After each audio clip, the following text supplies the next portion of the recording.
कहते हैं कि मरने के बाद आदमी की आत्मा या तो स्वर्ग पहुंचती है या फिर नर्क। लेकिन क्या हो अगर उसकी आत्मा दोनों में से कहीं भी ना पहुंचे और फंस जाए सरकारी फाइलों में। जी हाँ, आज मैं आपको सुनाने जा रही हूँ हरिशंकर परसाई जी की बहुत ही मज़ेदार कहानी भोला राम का जीव। ऐसा कभी नहीं हुआ था। धर्मराज लाखों वर्षों से असंख्य आदमियों को कर्म और सिफारिश के आधार पर स्वर्ग या नरक में निवास स्थान अलॉट करते आ रहे थे, पर ऐसा कभी नहीं हुआ था। सामने बैठे चित्रगुप्त बार बार चश्मा पोंछ, बार बार थूक से पन्ने पलट रजिस्टर पर रजिस्टर देख रहे थे। गलती पकड़ में ही नहीं आ रही थी। आखिर उन्होंने खींचकर रजिस्टर इतने जोर से बंद किया कि मक्खी चपेट में आ गई। उसे निकालते हुए वे बोले, महाराज, रिकॉर्ड सब ठीक है। भोला राम के जीव ने 5 दिन पहले देह त्यागी और यमदूत के साथ इस लोक के लिए रवाना भी हुआ, पर यहाँ अभी तक नहीं पहुंचा। धर्मराज ने पूछा, और वो दूत कहाँ है? महाराज, वो भी लापता है। इसी समय द्वार खुले और एक यमदूत बदहवास वहां आया। उसका मौलिक कुरूप चेहरा परिश्रम, परेशानी और भय के कारण और भी विकृत हो गया था। उसे देखते ही चित्रगुप्त चिल्ला उठे, अरे तू कहाँ रहा इतने दिन? भोला राम का जीव कहाँ है? यमदूत हाथ जोड़कर बोला, दया निधान, मैं कैसे बतलाऊं कि क्या हो गया। आज तक मैंने धोखा नहीं खाया था, पर भोला राम का जीव मुझे चकमा दे गया। 5 दिन पहले जब जीव ने भोला राम का देह त्यागा, तब मैंने उसे पकड़ा और इस लोक की यात्रा आरंभ की। नगर के बाहर ज्यों ही मैं उसे लेकर एक तीव्र वायु तरंग पर सवार हुआ, त्यों ही वह मेरी चंगुल से छूटकर ना जाने कहाँ गायब हो गया। इन 5 दिनों में मैंने सारा ब्रह्मांड छान डाला, पर उसका कहीं पता नहीं चला। धर्मराज क्रोध से बोला, मूर्ख, जीवों को लाते लाते बूढ़ा हो गया, फिर भी एक मामूली बूढ़े आदमी के जीव ने तुझे चकमा दे दिया। दूत ने सिर झुकाकर कहा, महाराज, मेरी सावधानी में बिल्कुल कसर नहीं थी। मेरे इन अभ्यस्त हाथों से अच्छे अच्छे वकील भी नहीं छूट सके, पर इस बार तो कोई इंद्रजाल ही हो गया। चित्रगुप्त ने कहा, महाराज, आजकल पृथ्वी पर इस प्रकार का व्यापार बहुत चला है। लोग दोस्तों को कुछ चीज भेजते हैं और उसे रास्ते में ही रेलवे वाले उड़ा लेते हैं। होजरी के पार्सलों के मौजे रेलवे अफसर पहनते हैं। मालगाड़ी के डब्बे रास्ते में कट जाते हैं। एक बात और हो रही है, राजनीतिक दलों के नेता विरोधी नेता को उड़ाकर बंद कर देते हैं। कहीं भोला राम के जीव को भी तो किसी विरोधी ने मरने के बाद खराबी करने के लिए तो नहीं उड़ा दिया। धर्मराज ने व्यंग से चित्रगुप्त की ओर देखते हुए कहा, तुम्हारी भी रिटायर होने की उम्र आ गई। भला भोला राम जैसे नग्न दीन आदमी से किसी को क्या लेना देना।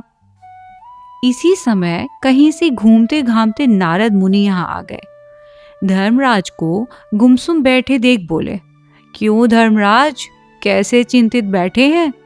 क्या नरक में निवास स्थान की समस्या अभी हल नहीं हुई? धर्मराज ने कहा, वह समस्या तो कब की हल हो गई मुनिवर। नरक में पिछले सालों में बड़े गुणी कारीगर आ गए हैं। कई इमारतों के ठेकेदार हैं जिन्होंने पूरे पैसे लेकर रद्दी इमारतें बनाई। बड़े बड़े इंजीनियर भी आ गए हैं जिन्होंने ठेकेदारों से मिलकर 5 वर्षीय योजनाओं का पैसा खाया। ओवरसियर हैं जिन्होंने उन मजदूरों की हाजिरी भरकर पैसा हड़पा जो कभी काम पर गए ही नहीं। इन्होंने बहुत जल्दी नरक में कई इमारतें तान दी हैं। वह समस्या तो हल हो गई, पर एक बड़ी विकट उलझन आ गई है। भोला राम नाम के एक आदमी की 5 दिन पहले मृत्यु हुई।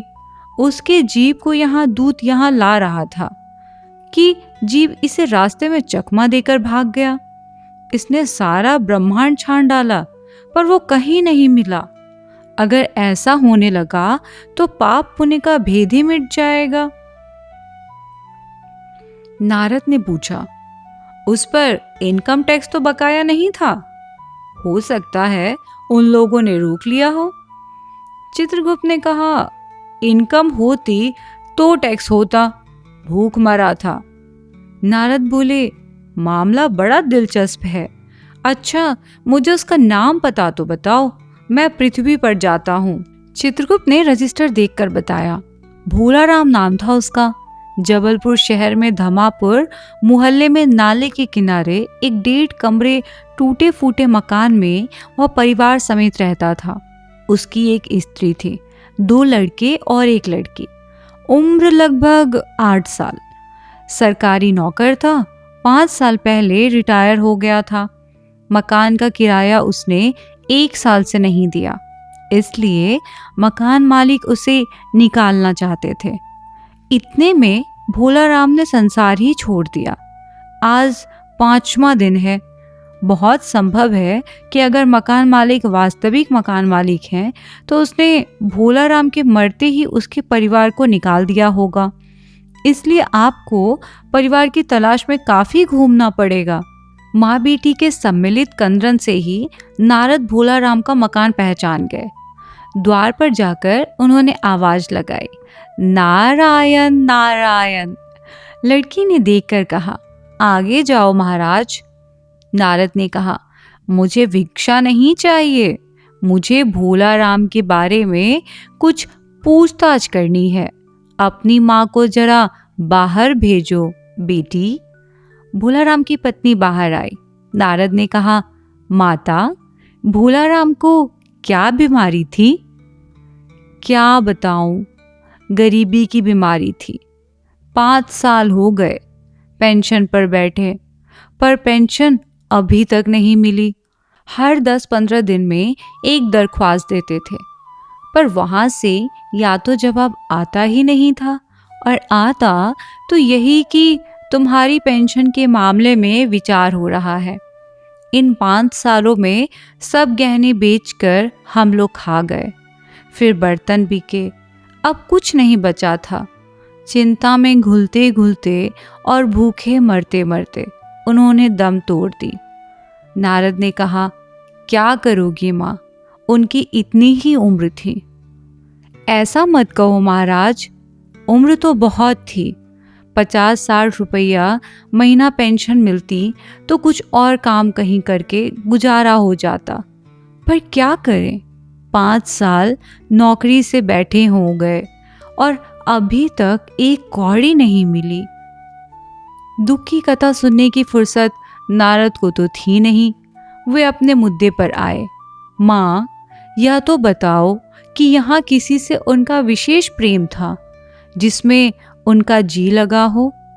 पत्नी बोली, लगाओ तो महाराज बाल बच्चों से ही होता है। नहीं, परिवार के बाहर भी हो सकता है। मेरा मतलब है किसी स्त्री। स्त्री ने घुर्राकर नारद की ओर देखा, बोली, अब कुछ मत बको महाराज, तुम साधु हो, उचक्के नहीं हो। जिंदगी भर उन्होंने किसी दूसरी स्त्री की ओर आंख उठाकर नहीं देखा। नारद हंसकर बोले, हाँ, तुम्हारा यह सोचना ठीक ही है, यही हर अच्छी गृहस्थी का आधार है। अच्छा माता, मैं चला। स्त्री ने कहा, महाराज, आप तो साधु हैं, सिद्ध पुरुष हैं, कुछ ऐसा नहीं कर सकते कि उनकी रुकी हुई पेंशन मिल जाए, इन बच्चों का पेट कुछ दिन भर जाए। नारद को दया आ गई थी। वे कहने लगे, साधुओं की बात कौन मानता है? मेरा यहाँ कोई मठ तो है नहीं, फिर भी मैं सरकारी दफ्तर जाऊंगा और कोशिश करूंगा। वहां से चलकर नारद सरकारी दफ्तर पहुंचे। वहां पहले ही से कमरे में बैठे बाबू से उन्होंने भोलाराम के केस के बारे में बातें की। उस बाबू ने उन्हें ध्यानपूर्वक देखा और बोला, भोलाराम ने दरख्वास्तें तो भेजी थीं, पर उन पर वजन नहीं रखा था, इसीलिए कहीं उड़ गई होंगी।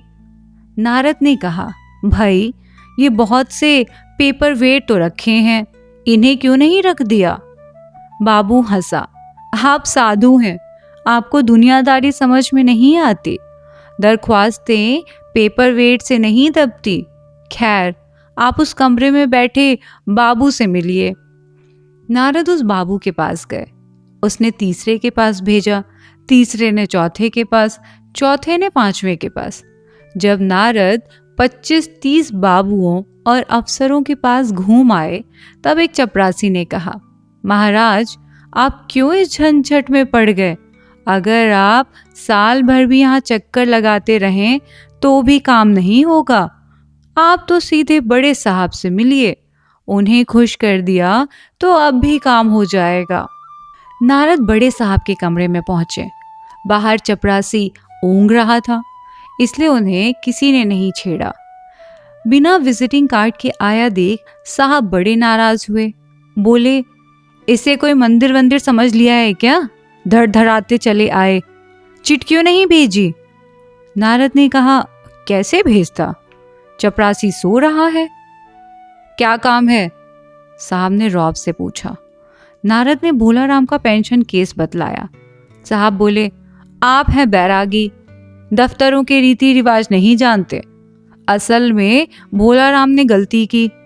भाई, यह भी एक मंदिर है, यहाँ भी दान पुण्य करना पड़ता है। आप भोलाराम के आत्मीय मालूम होते हैं। भोलाराम की दरख्वास्तें उड़ रही हैं, उन पर वजन रखिए।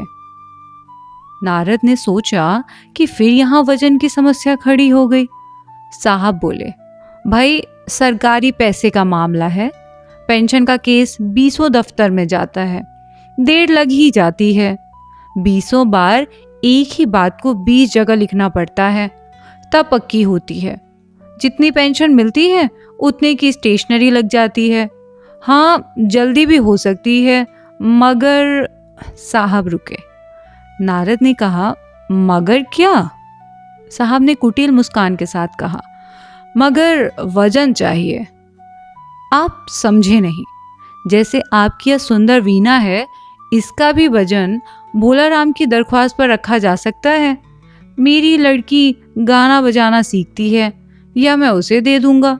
साधु संतों की वीणा से तो और अच्छे स्वर निकलते हैं।